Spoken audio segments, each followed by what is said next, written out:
सिया गोयल, सोनम रघुवंशी हत्या प्रकरणामुळे संपूर्ण देश हळहळला. मात्र आता अजून एक मर्डर मिस्ट्री समोर आले. एका तरुणाचा मृत्यू यावर पोलिसांनी आत्महत्या किंवा अपघात मानला. अंत्यसंस्कारही झाले. पत्नी रडली, नातेवाईकांनी धीर दिला. 7व्या दिवसाचे विधीही पार पाडले आणि सगळ्यांनाच वाटलं की हे प्रकरण संपलं. पण एका मोबाईल फोनने संपूर्ण सत्य बाहेर काढलं. डिलीट केलेले चॅट्स आणि एका दिवसात झालेले तब्बल 49 फोन कॉल आणि फक्त 3 मिनिटाचं संभाषण, या 3 गोष्टींनी पोलिसांसमोर अशी मर्डर मिस्ट्री उभी केली ज्याने हरियाणातील रेवडी जिल्हा हादरलाय. नेमकं काय घडलंय बघूया या व्हिडिओच्या माध्यमातून. नमस्कार, मी हरिचंद्र पवार. तुम्ही पाहत आहात सकाळ. चेतन चौधरी या प्रियकराच्या मदतीने सिया गोयलने केतनला संपवलं. सेम टू सेम याच प्रकरणात प्रियकर सोनूच्या मदतीने त्याची बायको तनूने मोनूला संपवलं. 21 वर्षीय मोनूचा 8 जून हा दिवस आयुष्याचा शेवटचा दिवस ठरला. पगार झाल्यानंतर मोनूने बँकेतील काही पैसे काढले आणि घरी आल्यानंतर त्याने पोटदुखीचं कारण सांगत औषध घ्यायला जातो म्हणून तो स्कूटीवरून घराबाहेर पडला. मात्र त्यानंतर तो कधीच परतला नाही. 9 जून रोजी कुटुंबियांनी तो बेपत्ता असल्याची तक्रार पोलिसांमध्ये दिली आणि दुसऱ्या दिवशी कालव्यात त्याचा मृतदेह सापडला. पोलिसांनी जेव्हा मोनूचा मृतदेह बाहेर काढला तेव्हा त्याच्या मृतदेहावर कोणत्याही प्रकारच्या मारहाणीच्या खुणा नव्हत्या. तसेच संशय येऊ नये म्हणून त्याची स्कूटीही कालव्याच्या किनाऱ्यावर उभी करण्यात आली होती. पहिल्या नजरेत हे प्रकरण अपघात किंवा आत्महत्या असल्याचं वाटत होतं. शवविच्छेदनानंतर पोलिसांनी मृतदेह कुटुंबाच्या ताब्यात दिला. त्यानंतर त्याच्यावर अंत्यसंस्कारही झालेत. घरात शोककळा पसरली आणि सर्वात जास्त दुःख व्यक्त करत होती ती मोनूची पत्नी तनू. ती रडत होती, नातेवाईकांसमोर अश्रू ढाळत होती. अंत्यसंस्कारापासून 7व्या दिवशीच्या धार्मिक विधीपर्यंत प्रत्येक दिवशी ती उपस्थित होती. सगळ्यांनाच वाटलं एक पत्नी आपल्या पतीच्या मृत्यूने कोसळली आहे. पण हे खरं अश्रू नव्हते. याचं उत्तर एका मोबाईल फोनमध्ये दडलं होतं. 11 जून रोजी पोलिसांनी मोनूचा मोबाईल त्याच्या कुटुंबाच्या ताब्यात दिला. फोन हातात घेताच कुटुंबियांना एक गोष्ट कळली. मोबाईलमधला संपूर्ण डेटा आधीच डिलीट करण्यात आला होता. यामुळे संशय अधिक गडद होता. यामुळे कुटुंबांनी सायबर तज्ज्ञांची मदत घेतली. डिलीट झालेला डेटा रिकव्हर करण्यात आला आणि त्यातून धक्कादायक समोर सत्य आलं.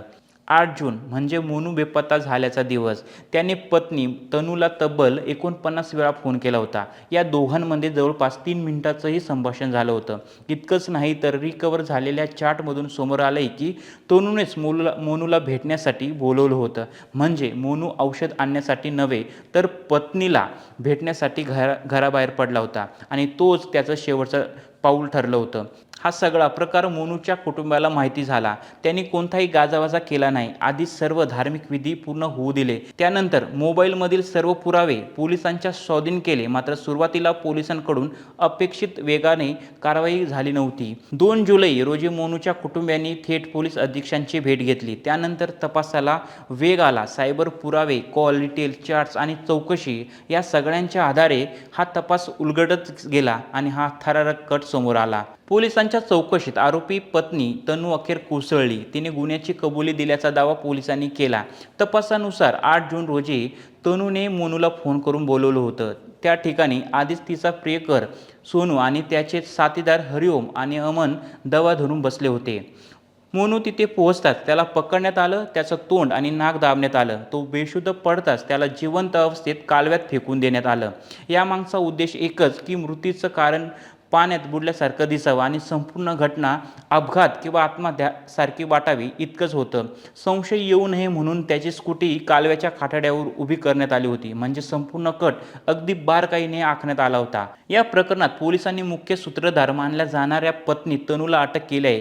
तिच्यासोबत आरोपी हरिओम सुद्धा बेड्या ठोकण्यात आले आहे. मात्र मुख्य आरोपी म्हणून समोर आलेला कथित प्रियकर सोनू आणि त्याचा साथीदार अमन हे दोघेही अजूनही फरार आहेत. त्यांच्या शोधासाठी पोलिसांनी विशेष पथकं कामाला लावले आहेत. दरम्यान मोनूच्या आईवडिलांनी आरोपी पत्नी आणि तिच्या प्रियकराला फाशीची शिक्षा देण्याची मागणी केली आहे.